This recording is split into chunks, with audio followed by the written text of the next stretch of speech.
And we are live with Jim Kuhoric and Devin Wilson. Hello, ThunderCats fans. Welcome to the live stream, and thanks for joining us here. We're super excited today to have Devin Wilson, who is the author, basically the man behind the RPG for ThunderCats, here to give us all the secrets and the insights as to how the team over at Lynnvander has come up with this awesome new project, and to get us super pumped for its release coming up later this year. As you know, right now we're running an awesome Kickstarter where you can get in early and snag a copy of the RPG and a bunch of great accessories. So instead of me yapping away, let's let Devin talk a little bit about why this is a freaking fantastic game for ThunderCats fans. Yeah, I mean, so basically when we started this out, we wanted to really capture the themes of what you get with ThunderCats stories at the tabletop. And a primary thing to do with that is, one, we want to make sure that it matches the kind of 80s cartoony-ism that you would expect. And two, we wanted the feeling of the stories you're telling to match what your expectations would.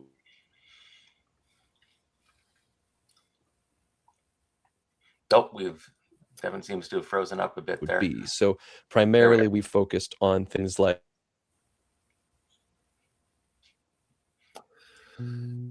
Sounds like we've got a little bit of a snag. Are you back, Devin? I think so. I'm not sure what that was. All right. Yes. Give me a roll again. Yes. Primarily, you will find the story approach to be about trying to find Thundrillium sources, using that to then make decisions about whether or not you're going to use that energy to power your vehicles, your weapons, your base of operations, and having to make decisions on resource management, all while opposing forces are coming after you, likely going after the same resources and maybe even using it against you, thus making the decisions even harder.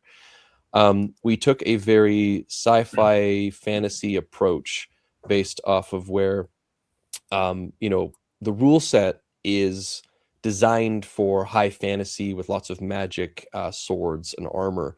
ThunderCats has a lot of that, but it also has plasma guns, cannons, spaceships, and all manner of sci-fi things as well. So how do we marry the two of those together?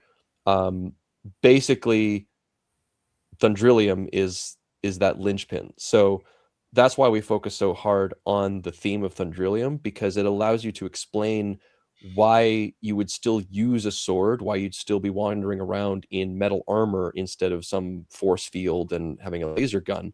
Well, it's because that stuff takes a lot of energy, and there's a very finite amount of it. So it's actually beneficial for you to be using a sword or armor, and chances are your enemies likely are doing the same thing as well, because they also have an energy scarcity, or they're a native group from Third Earth and they don't have access to that high level of technology. So it helps us to take what at one point might have just been a thing that the writers were doing kind of just here and there for whatever suited the story, and add a thematic yet easily explainable reason in universe as to why things might be that way. And so if you want to have a character who has a sword and also has a laser pistol, but primarily will be using the sword and the pistol is just for emergency situations, this is the kind of game that will really get you going. That sounds fantastic. It sounds almost like the ThunderCats, the meshing of those different elements is sort of like playing Dungeons and Dragons and like Star Frontiers or one of the other sci-fi games meshed together into one awesome game that represents a property that everybody really has fallen in love with over the last several decades. Yeah, we didn't want to just make this feel like a different version of like Starfinder or Spelljammer or something like that, where it's sort of this weird hybrid situation. We wanted it to feel like ThunderCats. And so by having a lot of the stories of ThunderCats in all of its various forms, except maybe the 2011 reboot, it's all about, we need Thundrillium. We're going after in search of Thundrillium. We're trying to find more Thundrillium. and it's because they need it to power everything and to set themselves up with a decent base. And so by attaching all of the sci-fi technology to that resource, we've made it so that you can have a full-on adventure with ThunderCats that has nothing to do with laser guns or anything of the sort, and it would still fall within, you know, basic things. So it could be more D&D like, or it could be more you know, Spelljammer, Starfinder like. But I think what we've managed to do is find a really good way to balance it out a little bit, so that you're not sitting there thinking, well, if we have access to these like pistols that shoot concentrated energy at a distance and do all this damage, why aren't we just always using this? For example, in the ThunderCats show, occasionally in some episodes, the mutants are shown to be able to shoot lasers from their melee weapons, and some of the ThunderCats can do that. And it makes you ask the question, why aren't they always doing that? Why wouldn't you just unload lasers onto your enemies? Why are you running at them with clubs? And so our answer to that is because each one of those shots took up an energy charge, and they only have maybe 20 of them among all of the group. So yes, they're doing it, but in that case, they're doing it because they feel necessary to do so, and they're now going to be hurting later because they're not going to be able to power their vehicle to get back home or something. That's awesome. That lends an extra layer of complexity to the game. I like it. Now, I'll tell you what, Devin, I'm an old school gamer. I've been gaming for many, many years. And one of the things I've always enjoyed about picking up a new game is being able to pick up the book and just run with it. That's the case here, right? Where if you buy the rules, you basically have everything you need. And then the other stuff that we offer just help to fill in the world and give you other things to enjoy. Yeah, pretty much. I mean, we offer all the details on the world setting, on how all the vehicles work, how all the weaponry works, how, like we talked about Thundrillium, how all of that works.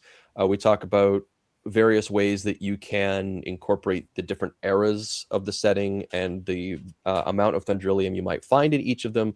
We have a lot that talks about like the ancient spirits of evil and how they can be interpreted and what they can be used for.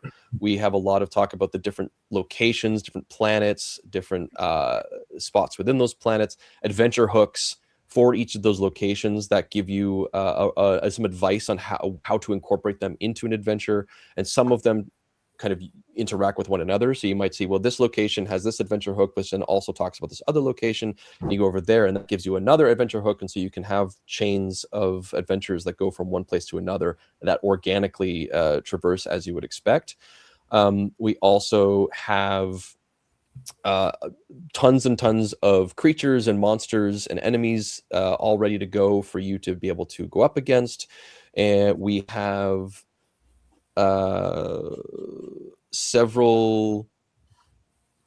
we also have an adventure built in the back of the book that is reminiscent of, it's sort of designed to be like a one-off show episode of the show, where there's something is presented, you have to go and deal with it, and then you come back and everybody has a happy ending and you can talk about the moral of the day.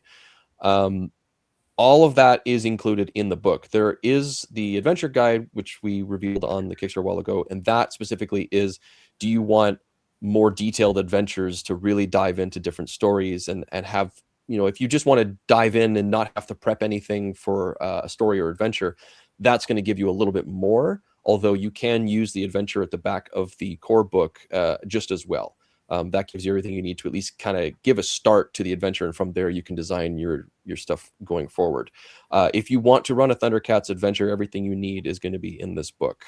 We tried to leave no stone unturned. There were a few creatures that we ended up kind of cutting because we didn't really feel like they were that, not necessarily iconic, but that unique to what we wanted to present to compare to all the other stuff instead. But there is a huge chunk of this book that's just creatures and things for you to find. Man, that sounds fantastic. For fans who are collectors like me, I've got bookshelves full of RPGs from years and years and years ago. There are also several limited editions available, right? So we've got a special Kickstarter edition and also like a high-end leather-bound, all the bells and whistles edition. Yeah, so there's going to be there is the very nice leather-bound book. It's not real leathers, I think, for people who are, there was some conversation about that. But it will look very much like leathers. It's very nice, and it has the ThunderCats symbol, with the Book of Omens guardian, the panther sigil on the front. So if you want to have something that's very reminiscent of like the Book of Omens itself, that's the way to go. Then Nice. we also have the more limited covers. The benefit of having access to all of Dynamite's art is that there's so much good cover art across all of the different comic runs. And so we were actually spoiled for choice when we were trying to decide what kind of covers to do. So we figured, why not try a couple of different options? Yeah, absolutely. That main cover features the Nakayama piece from one of the early issues. It's really a beauty, sure. Very iconic. So for fans of ThunderCats, there's also a really cool collectible where you can get Larry Kenny, who is the voice of Lion-O in the cartoon, to autograph your edition.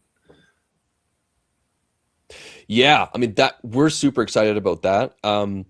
Larry Kenny is at this point kind of a legend, to the point where when they did the ThunderCats reboot in 2011, they actually brought him in to voice the father of Lion-O, Cloudus, as sort of a little Easter egg to the old fans. So and it was immediately recognizable. As soon as I put on that first episode, I was like, that's Larry Kenny. And it was very appreciative. So it's really cool that he'll be able to have a part in this. I like to think of this book, the amount of effort we put into trying to take all of the various types of lore and setting information that has been released over the last several decades and try to consolidate it all into one book that has a cohesion from beginning to end and can present you with a sort of definitive version of the ThunderCats universe. It's very cool that he gets to be a part of that, what I would consider to be a sort of omnibus of ThunderCats lore and themes and ideas. That is exciting. That is very exciting. It looks like we've got a question from one of the viewers. Yes. So I am so stoked for this release. Will the adventures be 1 to 4 hours? Adventure hooks. How robust is the storyteller tools section? Okay, so first of all, the adventure at the back of the book would likely be about a 2-hour adventure, give or take. It depends on your group, obviously. If they're very cautious or if they're a little more gung-ho, they may have your mileage may vary, but it is designed to be about a 2-hour adventure. It might go into 3 if they particularly like combat. There is also an option at the end that can extend it if you want it to be a little bit longer. And that encounter, the reason for that is because that is designed to just sort of be like an episode of the show, just kind of a one-off episode. The adventures in the adventure guide are just designed to be much more of a lengthy one-shot. So they're intended to be more like a 3 to 4 hour adventure with more encounters and a little more depth and detail to do.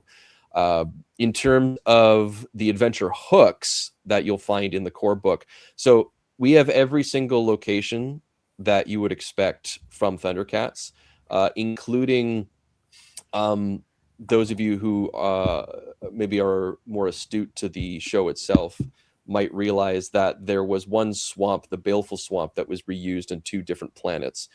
We found a solution to that, basically pulling from comics and things like that to include both versions of that location.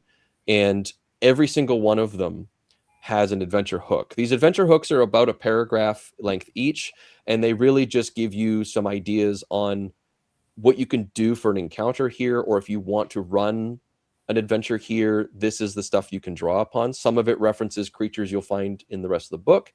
Others just sort of say like, this is kind of how the place works. Like, you go here and all of the characters will become children, and the only way to solve that is by doing this. And so it gives you what you need. It gives you the outline and the bedrock that you can then form your adventure based on.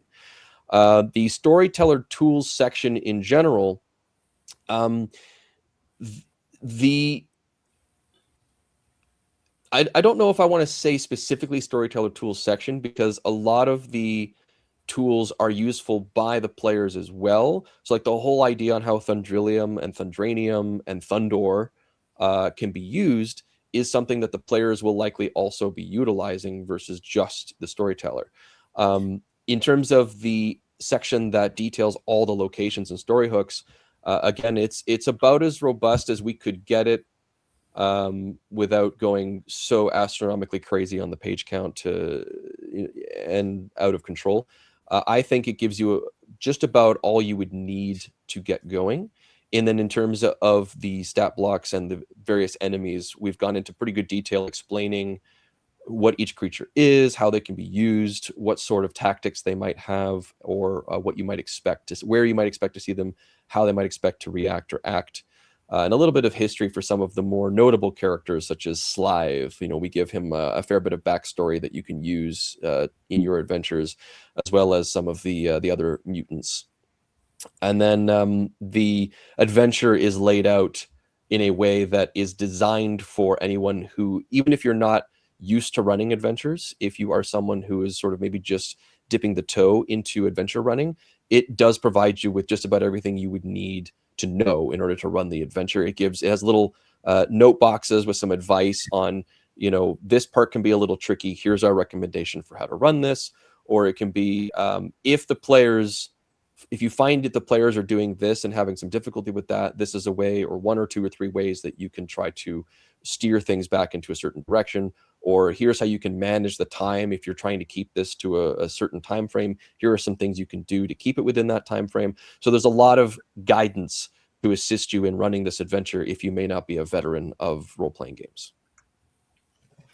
Boy, that's fantastic. Thank you for that very detailed answer. I got to say, while you were talking, I was thinking I need to put you in touch with my game masters, because we can't get through one combat in 1 to 2 hours. But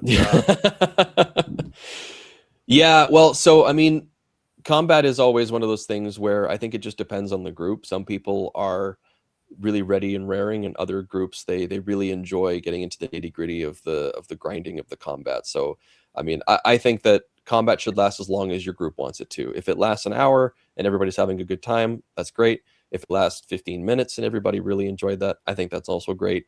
We opt for kind of somewhere in the middle. We try to make sure that if there's an encounter, it's there for a reason, and it's not just there to kind of pad for time. And so, but we also like to offer alternative routes. So not to spoil anything, but the adventure in the book does have a confrontation with the mutants, but it doesn't have to be a combat encounter, at least right away. It can be a social encounter because of the way that the scenario is designed. And so your players may actually end up finding a way to completely avoid having to fight them at all. And that could speed up the game time. Or they might go in swords raised, you know, ThunderCats, ho, and just charge. And it could be like a huge combat that ends up taking up the vast majority of the rest of the adventure. So it tries to put the choice of how long the game goes into the hands of the player, and then gives you tips on how to rein things in if you don't want to run a 4 or 5, 6 hour game. that's great. Yeah, any help you can get in being able to run and get your game running smoothly is always appreciated by us game masters. That's wonderful. So the ThunderCats game right now is on Kickstarter. It runs for another week. It ends next Friday, the 16th. And we've got a ton of people who've already jumped on, are very excited, early backers who are really geared up to get the game and to get everything on it. There's still plenty of time for people to go check it out. Now, we did just add a really awesome game bundle, which to me is the most exciting offering on the campaign, that includes a GM screen, character sheet pack, the adventure book, and some exclusive dice. Do you want to tell us a little bit about that? Yeah, I mean, the dice are awesome. Like, I mean, who doesn't want to have a set of dice with the ThunderCats logo on all of the maximum numbers? Like, that's just, if anything's going to get you, I always find that dice sets really help you get into the mind of a character. So if you've got those ThunderCat dice, you're going to be ready and raring to just start screaming out all kinds of 80s one-liners and putting on some hair metal in the background and just jump straight in. The DM screen, I mean, again, one of the great things about having this project associated with Dynamite is that we have access to so much great artwork. And so, I mean, a DM screen was almost a no-brainer. It's like, well, we've got to use that art. Who doesn't want to have all that great artwork on display right there at the table the entire time you're running things. And then with the character, are you talking about the character pack where we have like each of the actual ThunderCats kind of laid out and detailed with little profiles and their associated magic item as well as their stat blocks? Yeah, we have we have a stat block for every one of the mainline ThunderCats. So Lion-O, Panthro, Tigra, Wily Cat, Wily Kit, as well as the new ones, the Lynxo and Pyra and Bengali. We have all of them statted out. We also have their unique items that they're associated with. So like the Sword of Omens, the Tiger's Whip, the Chitara's Staff, all of them have rules and everything. I mean, we allow the players to get those objects if for whatever reason as a GM you decide to either have them knock out a ThunderCat and take that item, or if maybe there's one of them gets sick and so you get it, or you're playing as that character. You can have access to those items. Although if you want players to play as the ThunderCats, do be mindful that you're going to really need to beef up the encounters, because those items are, I mean, the Sword of Omens alone is pretty ridiculous, as you would expect. So, I mean, but if you wanted to do that, it would be quick and easy to just say, hey, everybody, especially if you have players who maybe are really into ThunderCats but haven't had a chance to play a lot of tabletop RPGs. It's not really something that they've taken an interest in, but they really want to try this ThunderCats thing. You can hand out those character cards or those character sheets, and they will just have everything, all the numbers, all of the stuff there for what you would expect those characters to have. And then they don't need to worry about character creation, about how do I figure this out? How do I do this? It's just, here's your sheet. Here's what the different numbers are. I'm going to ask you to make certain rolls. You're just going to look at those numbers and then everything's there. You get to play as Lion-O. You get to play as Tigra. You get to play as Chitara. Let's go. I am Mumra. And so that is a really good way to bring in your friends who aren't as familiar without having to teach them the entire whole thing about role-playing games and how all the works and what this dice is for and what this dice is for. You can ignore all of that. Just give them the cards or the sheets and just be done with it. That's fantastic. Yeah, I know that early on we would play, the Star Wars RPG from years ago. Everybody wanted to be the main characters. They didn't want to make their own characters. And so being able to play as the ThunderCats, even if the GM has to treat it as a higher level adventure because those characters are more powerful, I think people could really enjoy that, especially, like you said, people who maybe aren't heavy into RPGs could just step in and really enjoy playing the ThunderCats characters. Okay, so we got another one here. As this is D&D 5e 2024, will Cat Slayer have Bastion rules? So Bastions, as far as I can tell, are so kind of is the answer to that. We do go into detail about Cat's Lair, about all the different rooms, and what you can find within it. So if you want to run it as a Bastion, you can. It has everything you need to use it as a Bastion. We just don't call it a Bastion because we are beholden to the SRD and the OGL, which means that we can't actually use certain terms, and certain rules are something that you can use, but you have to mention them and talk about them in certain ways. So if you would like to use Cat's Lair as a Bastion, we do provide you with the information to do that. It just won't be specifically called a Bastion. Awesome. That was a fun thing to do, going through and having to figure out what room was where and looking at the old schematics of the design of Cat's Lair and everything. That was cool.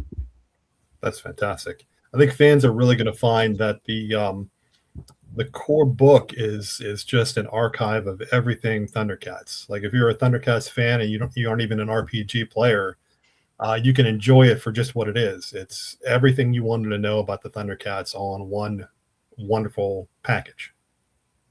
Absolutely. I mean, one of the things that I've been saying as I was working on writing this book is I was going around telling people there isn't really a definitive book of everything ThunderCats. There's wikis and things you can find online, but a lot of the information there, while useful, it doesn't really get into the nitty-gritty details, or there's some stuff that's just straight up missing, or a few things that are just wrong.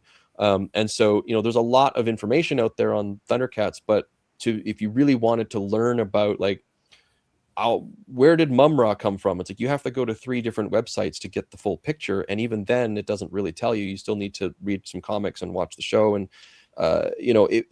doing my due diligence and researching for this project ended up becoming this massive undertaking, because there's so much lore to the setting that can be found, and it's so rich with detail and ideas and different themes and concepts, that I started realizing, like, this book is basically becoming the definitive resource for a ThunderCats fan.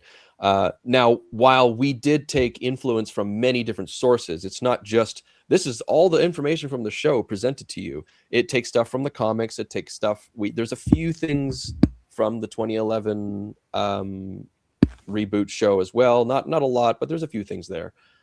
Just a couple things to fill in some gaps. And then there's some stuff that we did from kind of our own personal interpretations as well, where there wasn't any official or even unofficial kind of reasoning.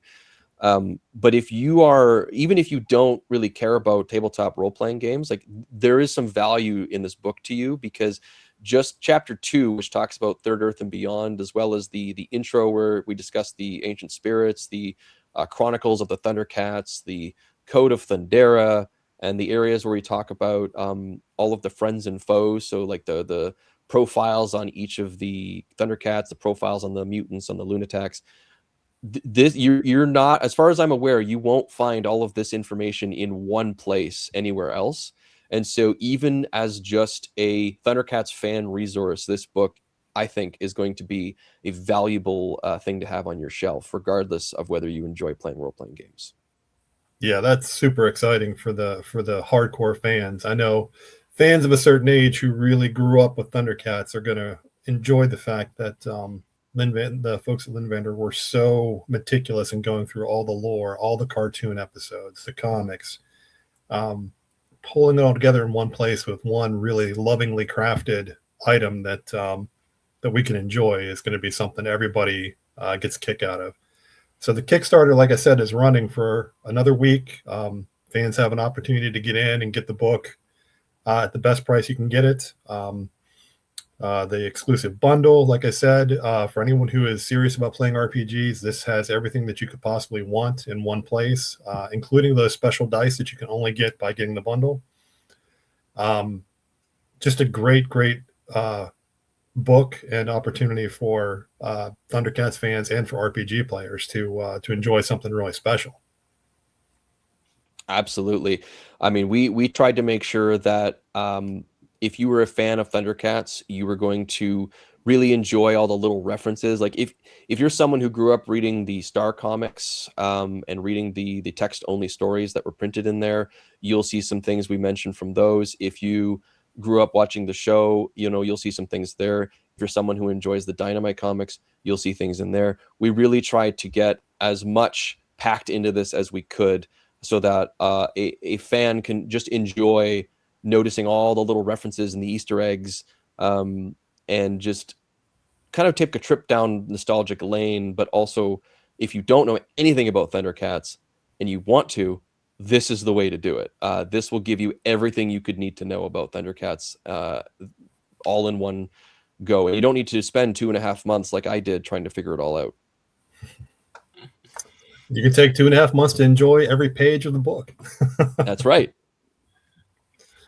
That's fantastic, man. I think I know I'm excited about it. I'm a big fan of ThunderCats, and like I said, I've enjoyed playing role-playing games forever. Having the opportunity to step into this world and have some fun with friends is going to be great for everybody who checks out the game.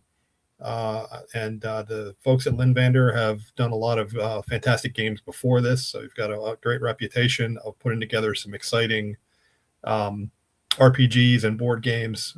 So I know that anyone who is coming into this from the outside can know with no doubt that it's been done by a group of people who are very passionate about RPGs and about making sure they make the best ThunderCats product they could make. Absolutely. I'm very proud of it. I wasn't super invested in ThunderCats growing up. I'm a little younger.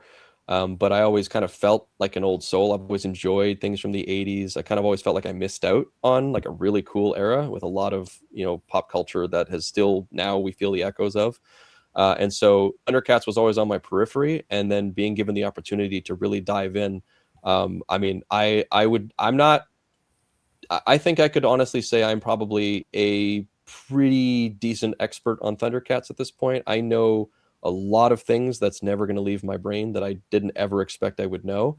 And I consider myself a fan of ThunderCats now. You know, as a fan, I wanted to create a product that I would enjoy. And our other writers, like Brian C.P. Steele, he grew up watching the show. You know, Tommy, he grew up watching the show. And so there was a lot of passion for ThunderCats that went into this project. And so I really hope that when you all get to hold it in your hands, that you get to feel that passion as you read through the pages. I am sure that everyone will. If you haven't had a chance yet, please stop over and check out the Kickstarter. There's a great video on there, and also you can see all the you know, all the varying products that are coming together to make this into, I think, one of the biggest RPG releases of the year. Check it out. If you have questions, the Lynnvander team has been fantastic about answering comments and questions, and just doing our best to make sure everyone who's a ThunderCats fan gets their opportunity to get a hold of one of these and to you know, see this come to fruition, so we can all enjoy what you guys have put together in this RPG. Absolutely. It was lovely to be able to talk about this. I love talking about this book. It has been an exciting and an honor to be able to create all these things, especially for a community that has shown themselves to be very excited and very passionate about this, about these stories and these characters. So I definitely am happy to be a part of this community. Fantastic. Well, I think that does pretty much wrap up our live stream here. Any last notes or thoughts for the fans watching?